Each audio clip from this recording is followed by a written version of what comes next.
ഈ സോഷ്യൽ മീഡിയയിൽ ഈ മല്ലു ഫാമിലി എന്ന് പറഞ്ഞിട്ടൊരു ഫാമിലി വ്ളോഗർ ഉണ്ട്.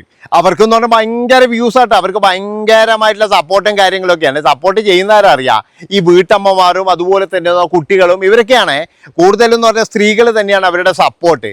അപ്പോൾ സുജിൻ എന്ന് പറയുന്ന ആ ഒരു പുള്ളിക്കാരനും അതുപോലെ തന്നെ അയാളുടെ ഭാര്യയുമാണ് പ്രധാനപ്പെട്ട ഒരു കണ്ടന്റ്. എന്താണെന്ന് വെച്ചാൽ ഇവർ പലപ്പോഴും എന്ന് പറഞ്ഞു കഴിഞ്ഞാൽ കണ്ടന്റ് കുറച്ച് ഇത് ലെവല് കുറഞ്ഞു എന്ന് കരുതുമ്പോൾ ഇവൻ്റെ ഭാര്യനെ വെച്ചിട്ട് തന്നെ അങ്ങ് കണ്ടന്റ് ഉണ്ടാക്കും. ഒന്നിക്കൽ അവൾ മറ്റൊരാളുമായിട്ട് പിന്നെ മറ്റേ ബന്ധമുണ്ട് എന്ന് പറയും, വഴിവിട്ട ബന്ധം, അല്ലെങ്കിൽ എന്ന് പറഞ്ഞാൽ ഞങ്ങൾ തമ്മിൽ പിരിയുന്നതെന്ന് പറയും, ഇല്ലെങ്കിൽ ഞങ്ങൾ പിരിഞ്ഞ് താമസിക്കുകയാണ് ഇപ്പോഴും എന്ന് പറയും. ഇപ്പോൾ റീച്ചൊക്കെ കുറച്ച് കുറവാണ്, വ്യൂസൊക്കെ കുറവാണ്, വരുമാനമൊക്കെ കുറഞ്ഞപ്പോഴേ അവൻ പുതിയൊരു ഐഡിയയുമായിട്ട് ഇന്നലെ പോലെ വന്നിട്ടുണ്ട്. എന്താണെന്ന് വെച്ചാൽ ഞങ്ങൾ കുറച്ച് നാളായി പിരിഞ്ഞ് താമസിക്കുകയാണ്, അതുകൊണ്ട് തന്നെ ഇനി അങ്ങോട്ട് ഞങ്ങൾ ഇനി കൂടിച്ചേരാൻ ഉദ്ദേശിക്കുന്നില്ല, ഞങ്ങൾ രണ്ടുപേരും വേർപിരിയുകയാണ് എന്ന് പറഞ്ഞിട്ട് ഒരു ഭയങ്കരമായിട്ടുള്ള ഒരു കുറിപ്പ് ഇത് കണ്ടു എന്ന് പറഞ്ഞു കഴിഞ്ഞാൽ ഇന്നലെ കേരളത്തിലെ പല ജനങ്ങളെന്ന് പറഞ്ഞു കഴിഞ്ഞാൽ വീട്ടിൽ ഭക്ഷണം ഉണ്ടാക്കിയിട്ടില്ല.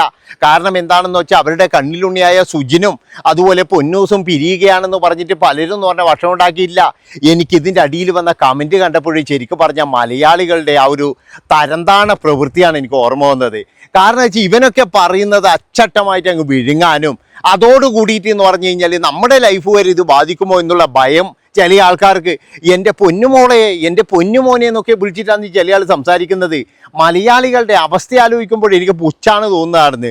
സ്വന്തം മക്കളോട് വരെ ഇത്രയും സ്നേഹം ഉണ്ടാവില്ലേ, എന്നാൽ ഇങ്ങനെ വീഡിയോയിൽ വന്നിട്ട് കള്ളത്തരം പറഞ്ഞ് ജീവിക്കുന്ന കുറേ ടീമിനോട് ഇവർക്കുള്ള സ്നേഹം.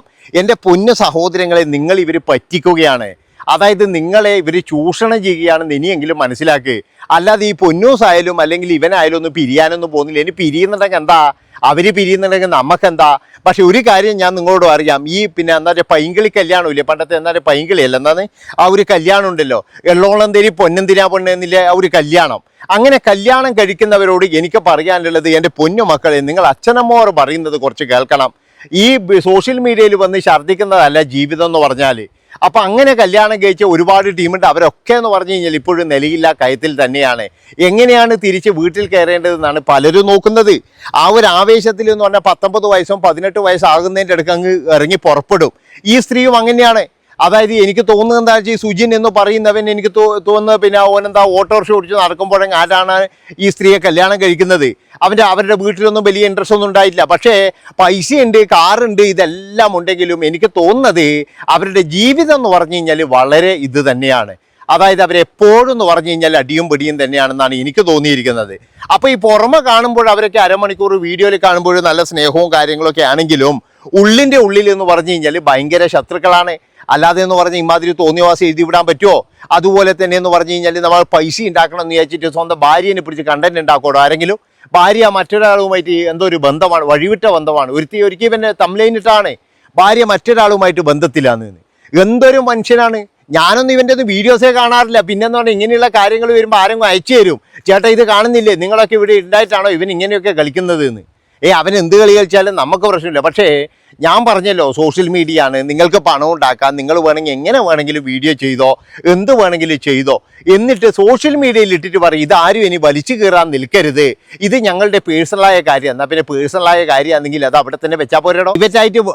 അങ്ങനെ പ്രൈവറ്റായിട്ട് വേണ്ടതാണെന്ന് എന്താ ചെയ്യുക? അത് നിങ്ങൾ ഇങ്ങോട്ട് പബ്ലിക്കായിട്ട് ചെയ്യാതിരിക്കുക. പബ്ലിക്കിലേക്ക് വിട്ട് ഒരു ലെറ്ററും വിട്ട് കഴിഞ്ഞിട്ടാണ് പറയുന്നത് ഇത് തികച്ചും വ്യക്തിപരമായ കാര്യമാണ്, ഇതാരും വെച്ച് അലക്കരുത് എന്ന്. എന്നാൽ പിന്നെ എന്തിനാണോ ഇത് നാട്ടുകാരെ അറിയിക്കുന്നത്? അതെന്താണെന്ന് ചോദിച്ചാൽ അടുത്ത കണ്ടന്റ് വരുമ്പോഴെന്ന് പറഞ്ഞു കഴിഞ്ഞാൽ കുറച്ച് റീച്ച് വേണം. അതിന് വേണ്ടിയിട്ട് എന്ത് തേണ്ടിത്തരവും കാണിക്കും. കാരണം എന്ത് ആക്കിയാലും വേണ്ടിയില്ല, എനിക്ക് കുറച്ച് പൈസ കിട്ടണം. എൻ്റെ പൊന്നു മക്കളെ, ഈ പൈസ എന്ന് പറയുന്ന സാധനമില്ലേ, കുറച്ച് കഴിയുമ്പോൾ ഇല്ലേ, അതായത് എല്ലാം നഷ്ടപ്പെട്ട് നമ്മളെ ഈ ആരോഗ്യമെല്ലാം നഷ്ടപ്പെടുന്ന ഒരു കാലം വരും. അന്ന് എന്ന് പറഞ്ഞു കഴിഞ്ഞാൽ അയ്യോ ഞാൻ വെറുതെ എങ്കിലും സോഷ്യൽ മീഡിയ നോക്കി ഇന്നല്ലോ, ഇന്ന് പലരും അനുഭവിക്കാൻ പോകുന്നേ ഉള്ളൂ. ഇനി അങ്ങോട്ട് എന്ന് പറഞ്ഞു കഴിഞ്ഞാൽ എല്ലാവരുടെയും ജീവിതം എന്ന് പറഞ്ഞു കഴിഞ്ഞാൽ ഈ പാവാട സിനിമയില്ലേ, അതായത് നമ്മുടെ പിന്നെ പൃഥ്വിരാജും ആശാ ശരത്തും അഭിനയിച്ചൊരു പാവാട സിനിമയുണ്ട്. ആ സിനിമ വേണമെങ്കിൽ നിങ്ങൾ പോയി കാണുക. ആ സിനിമയിലുള്ള ജീവിതം അതാണ് ഇനി അങ്ങോട്ട് മിക്ക ഫാമിലി വ്ളോഗേഴ്സ് ആയാലും അതുപോലെ തന്നെ ഈ ലൈവ് ചെയ്യുന്ന കൊച്ചമ്മമാരൊക്കെ അനുഭവിക്കാൻ പോകുന്നത്. എന്താണെന്ന് വെച്ച് കഴിഞ്ഞാൽ ഇവരുടെയൊക്കെ മക്കൾ വളർന്നു വന്നിട്ടായിരിക്കാം ഇവരോടൊക്കെ പല ചോദ്യങ്ങളും ചോദിക്കുന്നത്. അന്ന് ഇവരൊക്കെ എന്ന് പറഞ്ഞു കഴിഞ്ഞാൽ ഓടി ഒളിക്കേണ്ടി വരും. അതാണ് ഞാൻ പറയുന്നത്, പാവാട എന്ന് പറയുന്ന സിനിമ പോയി കാണണം എല്ലാവരും. ആ സിനിമ കൃത്യമായിട്ടും പറയുന്നത് അത് കാലം തെറ്റി വന്ന സിനിമയാണെന്നേ ഞാൻ പറയുള്ളൂ. കാരണം എന്താ വെച്ചാൽ ആ സിനിമ ഈ ഒരു കാലഘട്ടത്തിലാണ് ഇറങ്ങേണ്ടത്. വർഷങ്ങൾക്ക് മുമ്പ് അവർ ചെയ്ത ഒരേ ഒരു കാര്യം അതൊന്ന് പിന്നീട് എന്ന് പറഞ്ഞാൽ അവരുടെ കുടുംബത്തിനെ വരെ ബാധിച്ചു. അതാണ്. അതുപോലെ തന്നെയാണ് കുറേ പൈസ അപ്പോഴും കിട്ടും, ഇപ്പോഴും കുറച്ച് പൈസ കിട്ടുന്നതുകൊണ്ട് ഒന്നും പ്രശ്നമൊന്നുമില്ല. പക്ഷേങ്കിൽ കുറേ നാൾ കഴിഞ്ഞു കഴിഞ്ഞാൽ ഈ കുലുക്കലും വൈക്കലും ഒക്കെ എന്ന് പറഞ്ഞു കഴിഞ്ഞാൽ സ്വന്തം മക്കൾ വരെ കാണാൻ തുടങ്ങും. അപ്പോഴവർ ശരിക്കും കൃത്യമായിട്ട് എന്ന് പറഞ്ഞു കഴിഞ്ഞാൽ മറുപടി കൊടുക്കുന്നത് എങ്ങനെയായിരിക്കും എന്നറിയാം. ചിലപ്പോൾ അവർ വലിയ ഇതായിട്ടായിരിക്കും വരുന്നത്. അപ്പോഴേക്കും കുടുംബമെല്ലാം നശിച്ച് നാരായണക്കല്ലായിട്ടുണ്ടാവും. അതുകൊണ്ടാണ് ഞാൻ പറയുന്നത്, ഏതോനായി കഴിഞ്ഞാലും നുണയും ഇതൊന്നും പറയാതെ അവനവൻ്റെ കാര്യവും നോക്കി അവനവൻ്റെ കുടുംബവും നോക്കിയിട്ട് മര്യാദയ്ക്ക് ജീവിക്കുക. ഇനി ഞാൻ പറഞ്ഞല്ലോ, കണ്ടന്റ് ഇനി കുറച്ച് കുറഞ്ഞാലും കുഴപ്പമില്ല. ഈ കണ്ടന്റ് എന്ന് പറഞ്ഞ് എന്തിനെങ്ങനെ മരിക്കുന്നത്? ഒരുപാട് പൈസ ഉണ്ടാക്കിയില്ലേ? പൈസ ഉണ്ടാക്കിയിട്ടൊന്നുമില്ല. ഈ കണ്ടന്റ് ക്രിയേറ്റേഴ്സ് മിക്കറെന്ന് പറഞ്ഞു കഴിഞ്ഞാൽ നല്ലോണം തീറ്റിയും കുടിയാന്ന് വേറൊന്നുമില്ല. അതുകൊണ്ട് തന്നെ വലിയ സമ്പാദ്യമൊന്നും ഉണ്ടാവില്ല. നമ്മളീ കാണുന്ന പോലെ തന്നെ അരമണിക്കൂർ വളവളപ്പനും ഈ പിന്നെ നല്ല ഡ്രസ്സും കാര്യങ്ങളും ഇതെല്ലാം ഇട്ടിട്ടും പിന്നെ ഞാൻ പറഞ്ഞല്ലോ ഈ ടാറ്റു എന്നോട് പലയാളും ചോദിക്കുന്നത്, ചേട്ടാ യൂട്യൂബറല്ലേ, എനിക്ക് ഒരു ടാറ്റു പോലും കാണുന്നില്ലല്ലോ എന്ന്. ഞാൻ പറഞ്ഞു പണ്ട് സൈക്കിളിൽ നിന്ന് വീണ കലിയും ലീഡിങ് അല്ലേ വേണമെങ്കിൽ കാണിച്ചു തരാൻ പറഞ്ഞു. അതും ടാറ്റു പോലെ തന്നെയാണ് നടന്നത്. അപ്പോൾ അങ്ങനെയാണ് ഇപ്പോഴും ചില ആൾക്കാർ എവിടെയാണ് ടാറ്റു അടിക്കേണ്ടതെന്ന് ഇങ്ങനെ നോക്കി നടക്കലാണ് നടന്നത്. കാരണം ഇതെന്തോരം അങ്ങനെയാണ് യൂട്യൂബർ അല്ലെങ്കിൽ കണ്ടന്റ് ക്രിയേറ്റേഴ്സ് എന്നൊക്കെ പറഞ്ഞു കഴിഞ്ഞാൽ നമ്മൾ അങ്ങനെ നടക്കണം എന്നാണ്. അപ്പോൾ ചിലയാളുടെ ആഗ്രഹം അതാണ്. അപ്പോൾ അതുകൊണ്ട് തന്നെ എന്ന് പറഞ്ഞാൽ ഇവരൊക്കെ എന്ന് പറഞ്ഞാൽ കുറച്ച് താഴ്ചയിലേക്ക് പോയി കഴിഞ്ഞാൽ ഇവർക്ക് പിന്നെ ജീവിക്കാൻ കഴിയില്ല. അപ്പോഴാണ് ഇങ്ങനെയുള്ള ഞാനും ഭാര്യയും വേർപിരിയുന്നു, അതുപോലെ തന്നെ എന്ന് പറഞ്ഞാൽ ഞാനിതാ മടങ്ങുന്നു, ഞാൻ ഭൂമിയിൽ നിന്ന് പോകുന്നു എന്നുള്ള തരത്തിലൊക്കെ പോസ്റ്റുകൾ ഇടുക. അതുപോലെ ചില ആൾക്കാർ എന്ന് പറഞ്ഞാൽ അത് ചെയ്യുക. ഇപ്പം നമ്മൾ കാസർഗോഡ് കണ്ടിട്ടില്ലേ, കുടുംബ പ്രശ്നത്തോട് പ്രശ്നമെന്നാണ് പറയുന്നത്. അത് കേട്ട് കഴിഞ്ഞാൽ എൻ്റെ മോനെ ശരിക്കും പറഞ്ഞു കഴിഞ്ഞാൽ അതിനെ പറ്റിയിട്ട് ഒരു വീഡിയോ നാളെ എടുക്കുന്നുണ്ട്.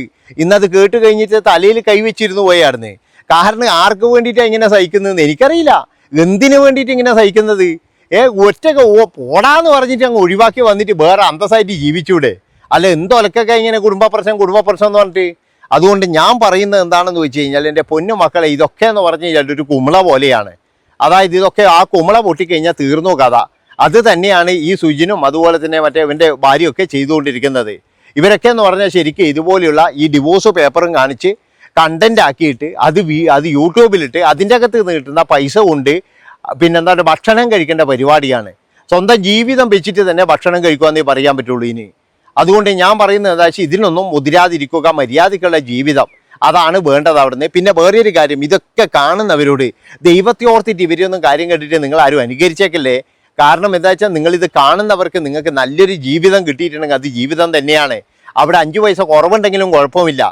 അതായത് ഇവരൊക്കെ എന്ന് പറഞ്ഞു കഴിഞ്ഞാൽ ഇവരുടെ ജീവിതമൊന്നും അനുകരിച്ച് കഴിഞ്ഞാൽ ചിലപ്പോൾ നിങ്ങൾ ഈ ഉള്ള ജീവിതവും നഷ്ടപ്പെട്ട് സമാധാനമില്ലാതെ ഉറക്കില്ലാതെ കഴിയേണ്ടി വരും. പലരും അങ്ങനെയാണ്. പലരും എന്ന് പറഞ്ഞു കഴിഞ്ഞാൽ ഈ വീഡിയോസൊക്കെ കണ്ടിട്ട് അവർക്കെന്ത് സുഖമാണ്, ഇവർക്കെന്ത് സുഖമാണ്. നമ്മൾ ഈ അരമണിക്കൂറിലൂടെ കാണുന്നുള്ളൂ, ഇവരുടെ ജീവിതം വേറെ ഇതും കാണുന്നുണ്ട് ഒന്നുമില്ല. അതുകൊണ്ടാണ് ഞാൻ പറയുന്നത്, നിങ്ങൾ ഇതൊന്നും കണ്ടിട്ട് ഒരാളും അനുകരിക്കരുത് കേട്ടാ. അതുപോലെ മക്കളോട് പറയുകയും ചെയ്യരുത്, എന്തിനാണ് സ്കൂളിൽ പോകുന്നത്, അവനെ പോലെ വീഡിയോ ചെയ്ത് നടത്തൂടെ എന്ന്. നന്ദി, നമസ്കാരം. ഒന്ന് ഹൈപ്പ് ചെയ്ത് കളാം എല്ലാവരും. Bye bye.